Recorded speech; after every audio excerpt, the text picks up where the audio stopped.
ढारे आईबे बाबा साथ में लेके हम लभर। अच्छा अच्छा जलवा ढारे आईबे बाबा साथ में लेके हम लभर। जलवा ढारे आईबे बाबा साथ में लेके हम लभर। गौवा शहर से भाग के आईनी बाबा रहुरा नगर।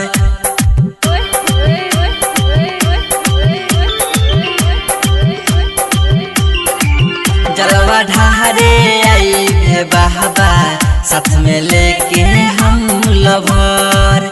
जलवा ढारे आईबे बाबा साथ में लेके हम लभर। जलवा ढारे आईबे बाबा साथ में लेके हम लभर।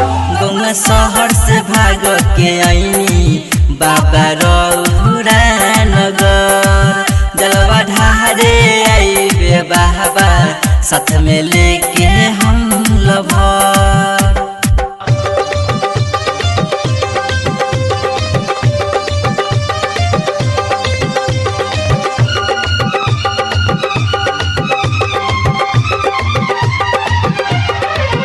बोल बम जय शिव, बोल बम जय शिव।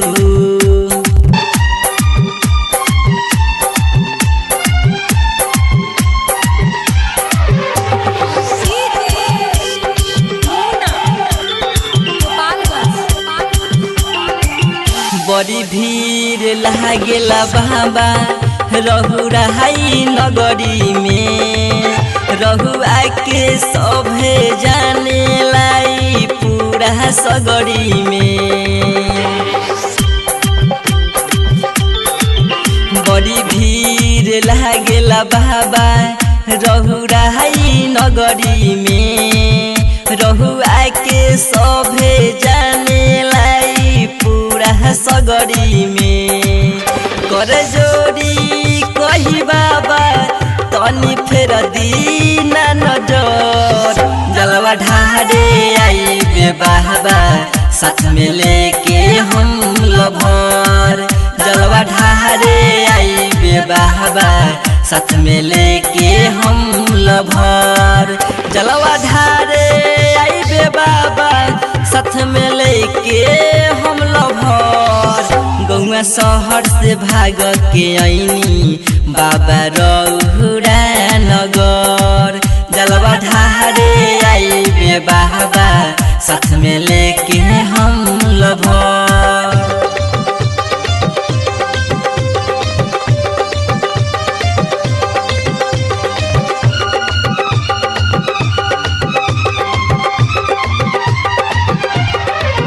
बोल बम जय शिव, बोल बम जय शिव।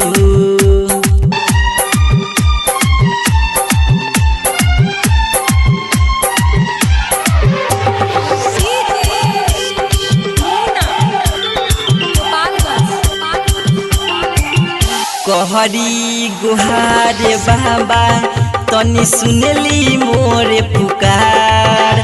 सूर्या सती से बोले बाबा अपने के जयकार। कहरी गुहारे बाबा तनी सुनली मोरे पुकार। सूर्या सती से बोले बाबा अपने के जयकार। राइटर सुनील पहर बाबा तनी फेर दीना नजर। जलवा ढारे आईबे बाबा साथ में लेके हम लभर। गौवा शहर से भाग के आईनी बाबा रहुरा नगर।